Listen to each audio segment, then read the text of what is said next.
Thanks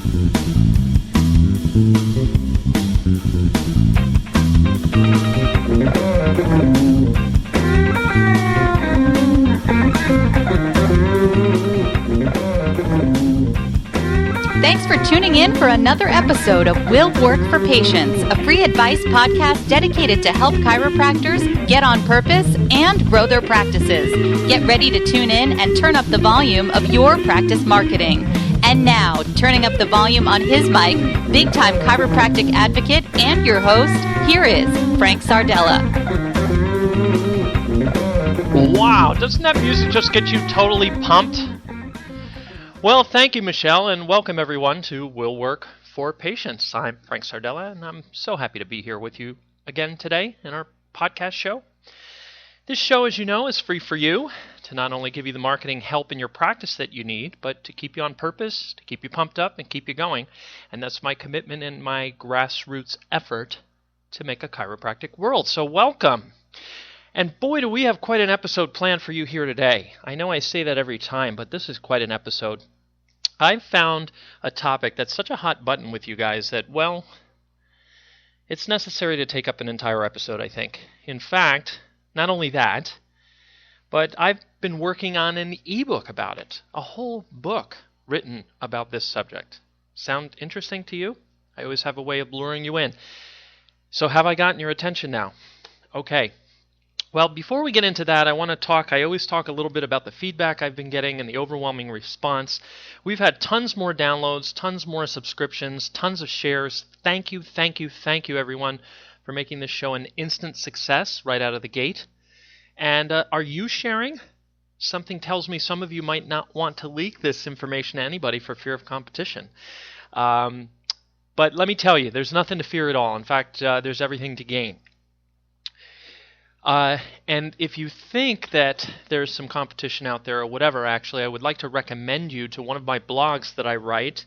It's a free chiropractic screenings and marketing blog that I write. You can find right off of the website. But there's a blog article entitled, Who is Your Real Competition? And that should handle any of your reservations if you ever think you're competing with other chiropractors. And you can actually find that article if you go to screeningexperts.com, scroll down to the bottom. On the left-hand side, there should be a topic called Articles of Interest, and I believe the first one on there is Who is Your Real Competition? Click on that, give it a read-through. Let me know what you think. Write in.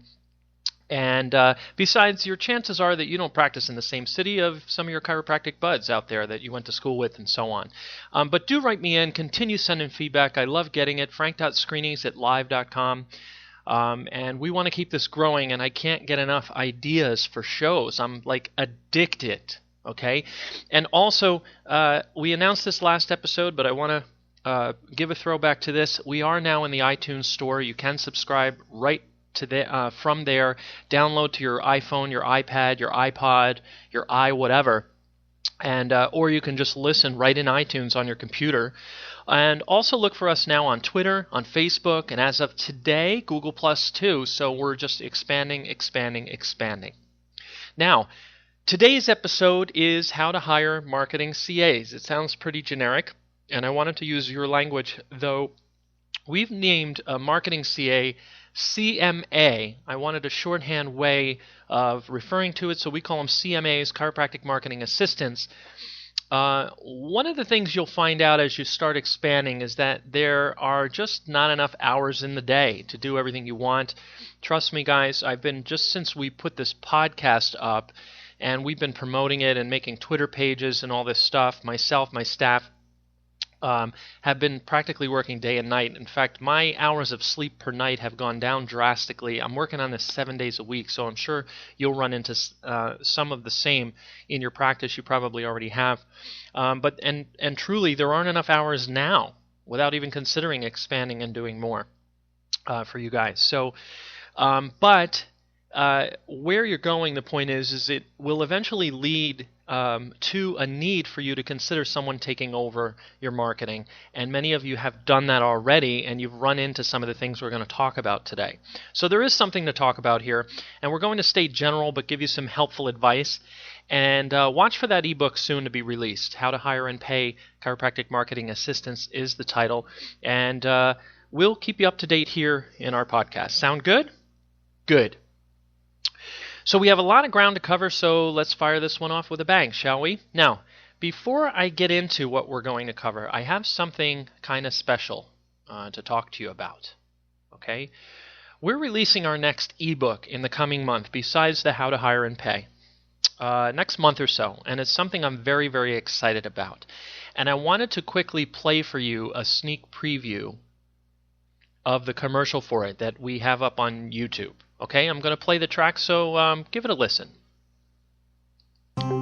There seem to be a million ways you can market your practice, and a million more channels to use.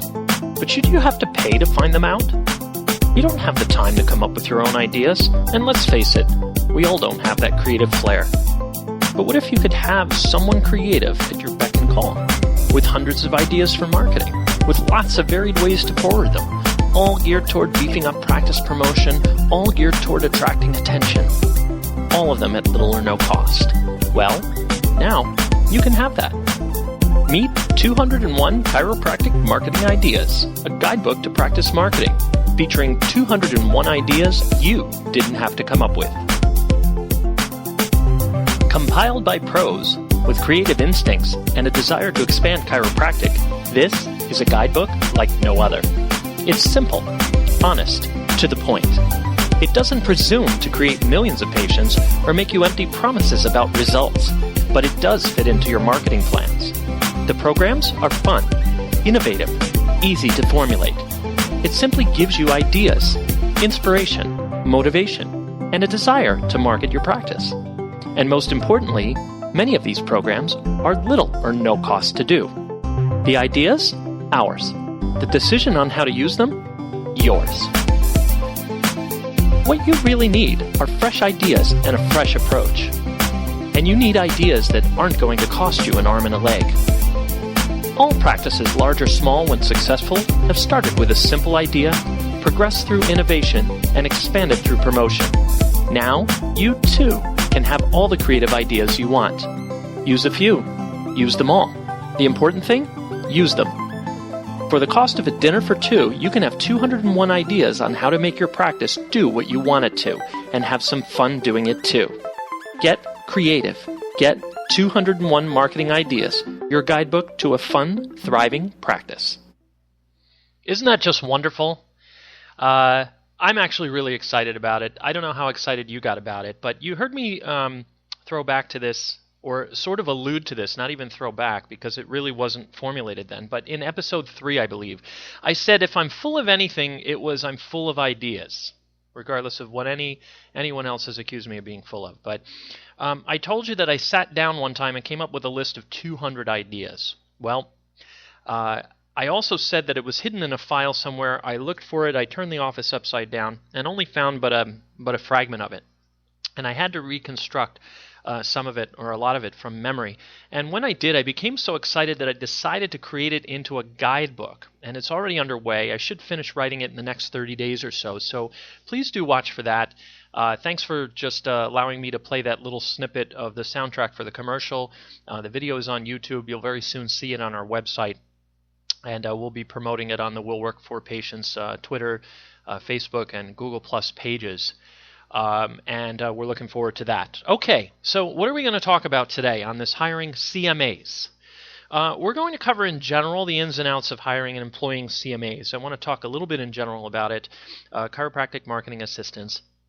We're going to get into the crux of the entire problem, something you're probably aware of to some small degree, but you can't quite put your finger on it. And I know that this is the case because many of you have told me that, and many of you that I've spoken to on an individual basis had a lot of realizations when I went over this one little point with you. And we're going to straighten out a problem that's blocking you from paying these guys properly. That sounds a little bit strange, but you'll see what I mean. It's definitely relevant, definitely something you're going to want to know about. We're also going to talk about how straightening out this block can actually save you tons of money. And we'll get into why that is and so on.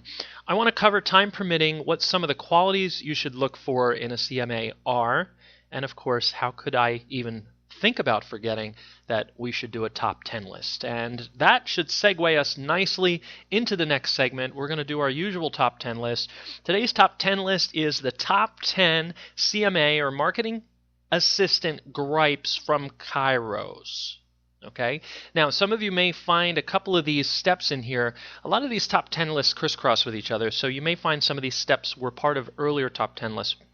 I'm going to go very rapid fire through the first few because I really very much want to get to the top of the list because that's where the detailed stuff is we're going to be talking about today. So number 10, they're hard to find. That one's pretty self-explanatory. You guys have put ads on Craigslist and ads in papers, and for some reason your front desk CAs, you get really good ones, but marketing assistants, it's just kind of, you're clueless, okay? Number 9, no one seems bright enough to do it. Again, a no-brainer, pretty self-explanatory. We'll move on. Number 8, no one can do it like I can. Well, that's a throwback to another top 10 or top 5 list we did at one time. That is probably should have been closer to the top of the list, but you'll see as these go, they get more and more important. Number 7 is they don't produce. When you actually get one, they're not producing. They're just providing you with garbage, perhaps, or just not producing anything. Number 6 is a very popular one, and this one sounds like a positive to you guys when you first run into. It's usually a patient of yours or someone you knew through someone or someone you know personally. But people with a marketing background, you're usually enthused at first, and then you quickly find out this is not a good one. People with a marketing background who went to school for marketing start talking about how much money you need to be spending on your marketing, and they've obviously never tried to market chiropractic before. They're always telling you how you have to brand your practice and all that before you do anything else, and they know nothing about going out and hawking patients right off the street. So people with a marketing background. Number 5, they're sending me unqualified people and expect to get paid. So a lot of you have these gripes and these little debates and controversies going on with your marketing staff on that particular point. Another very self-explanatory, self-evident point. Number 4, I don't want to pay an hourly salary. So it gets into how you're paying them, which is a lot of the topic we're going to talk today. A lot of you just don't feel it's worth it to pay them hourly, and you want to pay them like pure commission or what have you. And I want to show you today how we're going to get a balance on that. Number 3, I stopped doing screenings or external marketing because I can't make it work with these guys. And maybe you went over to a referral-based practice, or you hired a telemarketing company and paid $3,000 a month to get 10 leads showing up in your office who don't know why they're there. Regardless, you stopped doing something because of it.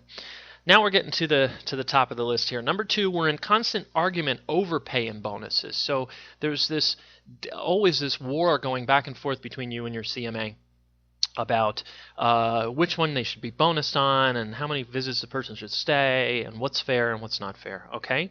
And then the number 1 sort of logically follows from all this, comes to the surface.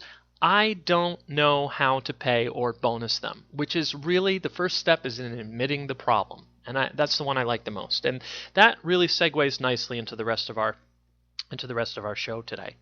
So let's get right into it now. Okay, we've done our top 10 list. You know what the most popular complaints are that I hear from chiropractors. So first of all, I want to talk to you about the ins and outs of employing and hiring CMAs, chiropractic marketing assistants, right? Very briefly, it's obviously a tool that you need to use or you need to know the value of before you use it. So, for instance, if you're getting sufficiently busy that you can't spend the time on these marketing things, you do need to delegate. And this is where it comes in. So any of your reservations about delegation, allow me to suggest that the reservations don't necessarily come from your inability to use or need one of these people. It's usually one of the complaints or gripes that you heard on our top 10 list today. So, but allow me to suggest for a moment that this would be a good idea if you don't already have one to have one, and if you do have one, to straighten out any of these issues. Now, the crux of the problem, I said it's something you're aware of, but you can't quite put your finger on. There's this thing. There's always this conflict going on, and I don't know about you guys, but it never seems to work out, does it? It's like you're paying bonuses and you're paying like these things, and your CMA is in touch with your front desk staff, and they're checking who became a patient and who didn't. And there seems to be this system in place, which seems very logical and organized, but it doesn't necessarily